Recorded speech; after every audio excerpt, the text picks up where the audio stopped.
See, when we are listening to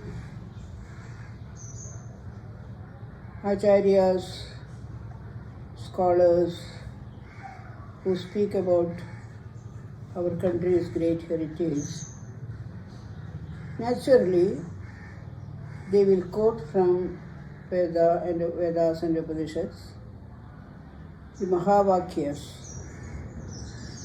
Aham Brahmasmi, Tattvamasi, Sarvam Kalyudam Brahma, Pratyanam Brahma, so on and so forth. But we will not go above our head. We cannot understand anything specially. Or at least we don't take those statements to be in any way connected with my day-to-day life. So, what has happened, unless and until somebody comes and tells us the real practical implication of these in our life, we are not able to absorb it and we live as usual, without any aim in life, without any goal in life. So, what Swamiji has done is, he was talking to a Western audience, you see. They don't have a background of all these Vedas or Upanishads or these statements or Mahavakyas. So suddenly his genius, Swamiji's genius, unparalleled genius, his genius condensed these thoughts. And he came out with a very, very easily understandable statement. Each soul is potentially divine. Each soul, that includes everything, starting from amoeba to great Buddha. In that I am also included. However good I may be, however bad I may be, I am also included, because each is a word by which you can point out to anything. So I am also included. So what happens then? Each soul is potentially divine. Oh, so I am not a divine being, but there is within me a divine presence. Because without a soul I am nothing. That everybody, every religion says you have a Atma. They may call it by different names, but we all know that we have within us, guiding us, as the great Dhruva, when he woke up from his tapas, he said, Yonda pravishya mamavajamimam prasuptam. I am seeing you in front, but I feel you are the person who resides within me and wakes me up in the morning. Suddenly I become aware of the work I have to do with the eyes, with the ears, with all my indriyas, karmendriyas and jnanendriyas.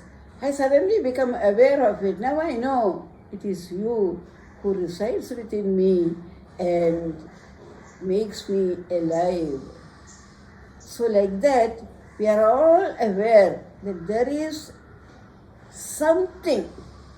We don't know how to point out to it or make it, present it to another, but I know. When I say I am not speaking about the skin or the flesh or the blood vessels or the heart. I am speaking of this Yonda Pravishya Mamavajamimam Prasupta. I know there is within me a divine presence that is making me act in different ways. So that much I understand. So each soul. Now what is the quality of that soul? I don't know anything about it. Potentially divine. It has all the potency within it. That is what Dhruva said. The presence of that makes you aware and active through your karmendriyas and jnanendriyas. So that potentiality is residing within me, and out of that presence I know I can act, I can talk, I can hear everything. So now the question is, now as I understand myself, I don't know the divine potential of this, I know it only of my life. My I am alive today. Because of that, I am able to jump and talk and read and all that. But there is another side to it. That is that potentially divine. If you really concentrate on it, you will understand there is a potential divinity within it.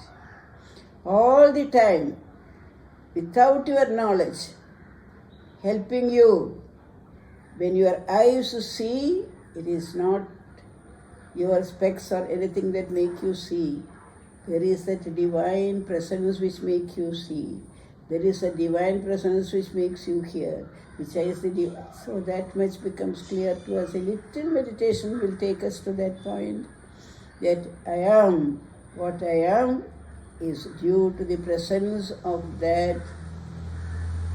If you don't want to call it divine, don't call it divine. Some presence, the presence of Jiva.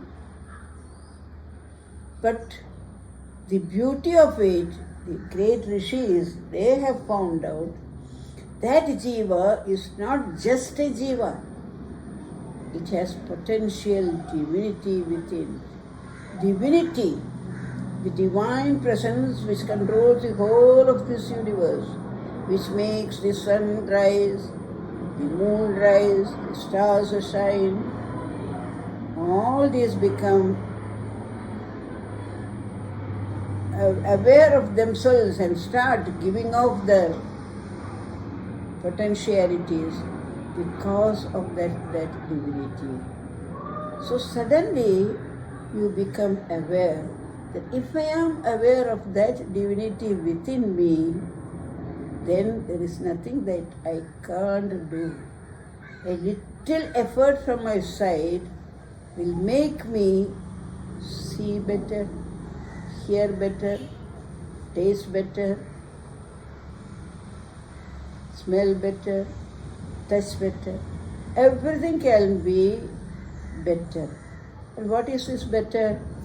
That better should be, again, being aware of the divinity outside and inside, external and internal. Controlling nature, external and internal. There is a nature external, there is a nature internal. And if we are aware of this potential divinity, we look at the things in a different way. See, a poet sees something, nature, in a very different way. Why?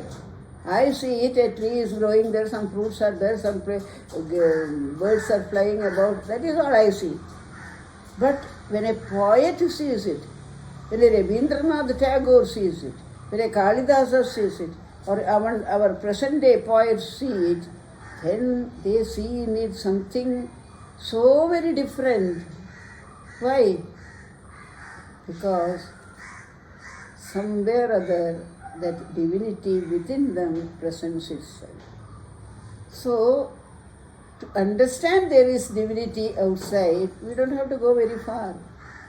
That is why satsanga, reading, poetries, all these become important, because they all makes us aware that potential divinity within me also can be like this.